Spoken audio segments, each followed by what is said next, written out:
แกะแกะก็เป็นสองมองนะเป็นครึ่ง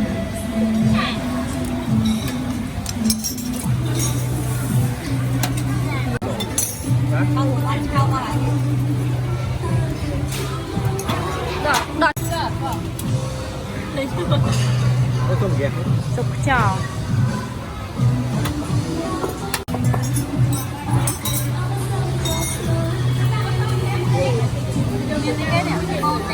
ผักชีใช่ไหมบ้านผมแม่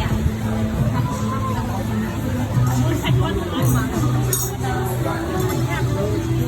ถูไรตันลางอยู่ในตันลางเรียงลางว่า